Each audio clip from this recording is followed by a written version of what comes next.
Hello guys, আজকের ভিডিওটা একদম অন্যরকম। প্লিজ সবাই দেখো, একদম মিস করো না। আজ শিলিগুড়িতে চলে এসেছিল দেবীবরণ নামে ফেসবুকে একটা পেজ আছে যারা জুয়েলারি আর শাড়ির লাইভ করে।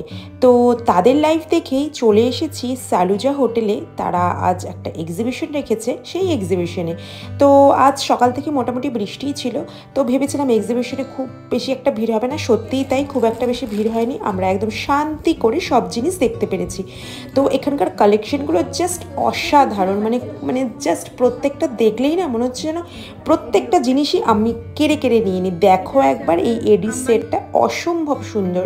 প্রত্যেকটা কালেকশন ছিল জাস্ট এক্সক্লুসিভ।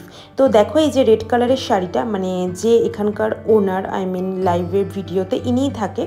তো উনি যে শাড়িটা পরেছে এটা দেখে আমার ভীষণ ভালো লেগেছে। তো ওনাদের আমি বললাম যে এরকম টাইপের শাড়ি হবে কি, তো ওনারা আমাকে সেম দেখতে একটা শাড়ি বের করে দিয়েছে। দেখো, আর কালারটা ছিল পার্পেল। মানে আমি মনে মনে এবার ঠিক করেছিলাম এবার পুজোতে আমি একটা পার্পেল কালারের শাড়ি নেব।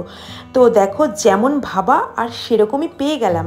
তো শাড়িটা নিয়ে নিলাম। তো সোনামা, মানে আমার সাথে এসেছিল সোনামা, মানে অভিষেকের মামি। তো সোনামা বলল যে তোর শাড়িটা আমারও বেশ ভালো লেগেছে, তাহলে চল আমিও এরকম একটা শাড়ি নিয়ে নিই।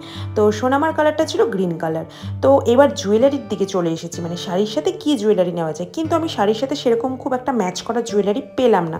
আর এখানকার যে গোল্ডেন জুয়েলারিগুলো আছে এগুলো তো জাস্ট মানে তাকিয়ে থাকলে মানে চোখ সরাতে পারছিলাম না।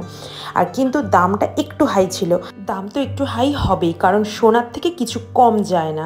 বলবো সোনার থেকে বরঞ্চ আরও বেশি সুন্দর লাগছে। তো সোনামা এই গলারটা নিয়ে নিল, আর আমি নিয়ে নিলাম এই কানবালা।